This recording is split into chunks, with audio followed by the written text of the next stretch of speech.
Republican Senator Rand Paul of Kentucky joins me now. Senator, great news on the tariffs. Both countries are pressing pause and scaling back. What do you think?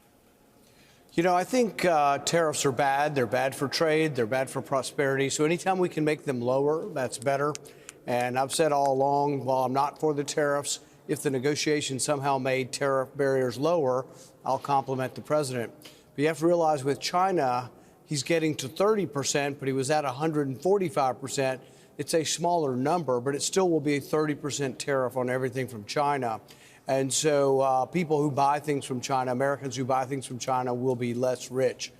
They will lose wealth, and that wealth will be taken from them in the goal of making trade fair, which some people want. But there is a cost to this, and it will be a cost to the consumer.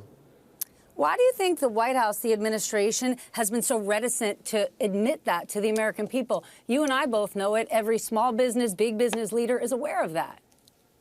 It used to be universally known. I mean, this went on. We debated this in our universities after World War II. And by the time, you know, the 1970s and 80s came, it was pretty much decided whether you were right or left, Republican or Democrat. Trade was acknowledged as a good thing, and the world did get richer. Post-World War II, we all got richer, and we still continue to get richer over time. But now it's begun to be debated, and that knowledge is lost. But it's a pretty fundamental knowledge, and that's why when I debate with my colleagues, I present to them the facts. They say, well, the middle class has been hollowed out. But if you look at household income over a 70-year period, it's just not true. The middle class has thinned slightly, but it's because they moved into the upper class. Humanprogress.org does the statistics on this, and it's amazing what wealth has been created since 1820. But really, even since when I got married in 1990, it used to be a third of the world was living in absolute and utter poverty, $2 or less a day, and now it's less than 10%. So that's an extraordinary feat. 100,000 people rise up out of poverty every day around the world, and we should be glorifying that. Instead, we attack each other about what a bad place the world is, and it's actually just not true.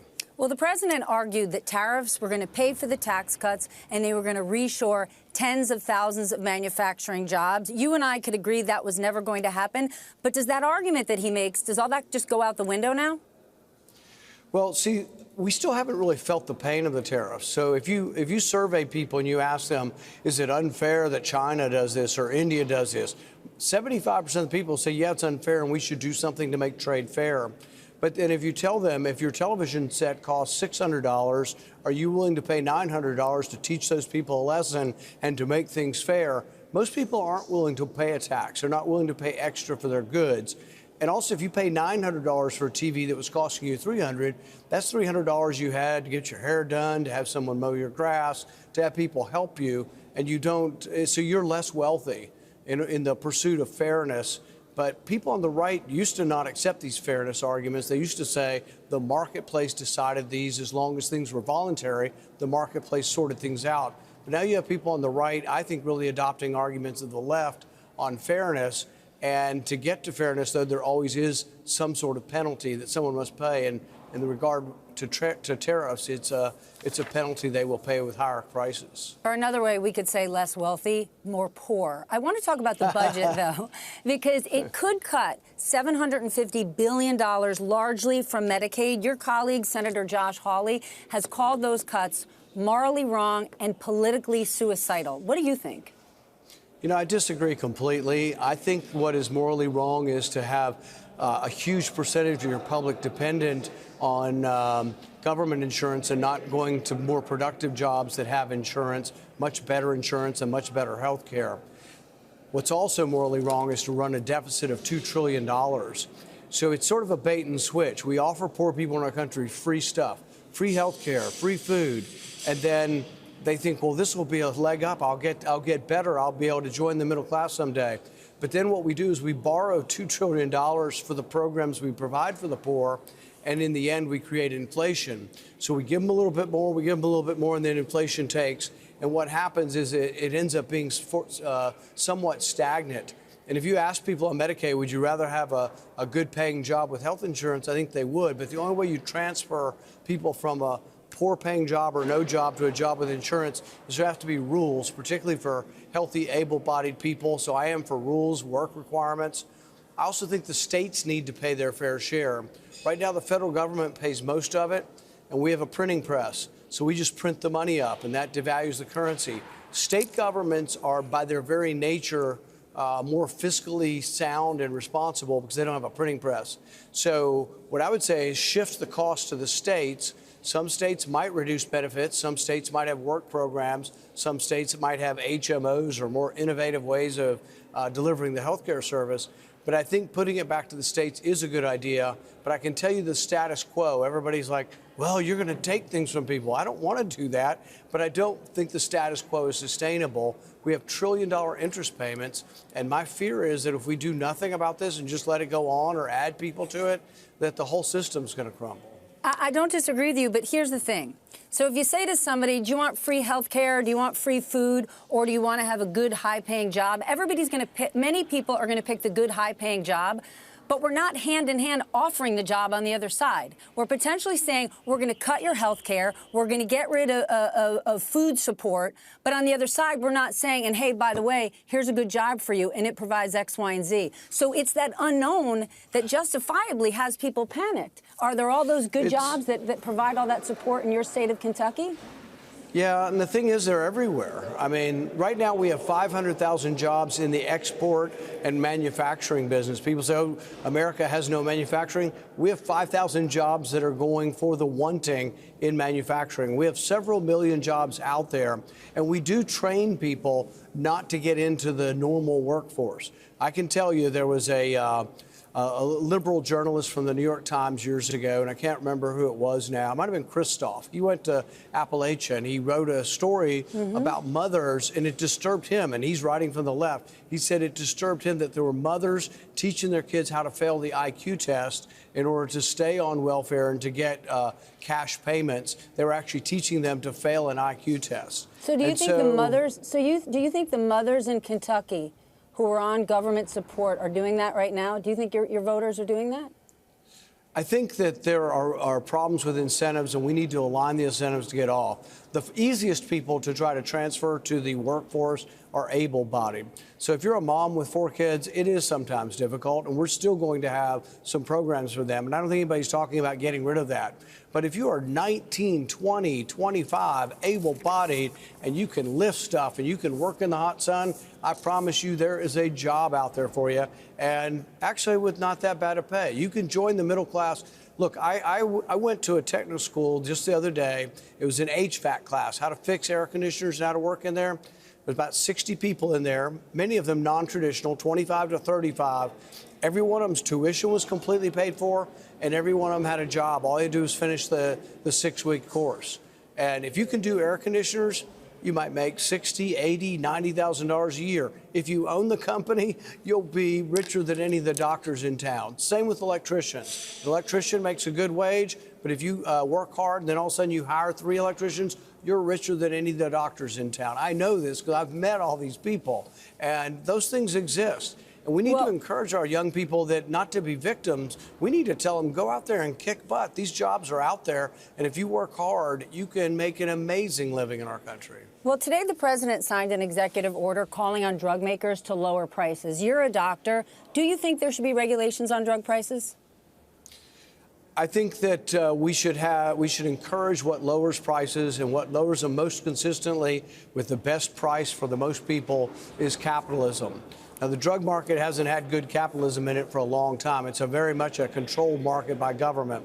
There are some things government could do. So one thing I have advocated is that government should negotiate prices for what they buy, and government should also allow reimportation. So I have voted both right and left. Some of us have gotten together and voted to allow drugs to be reimported.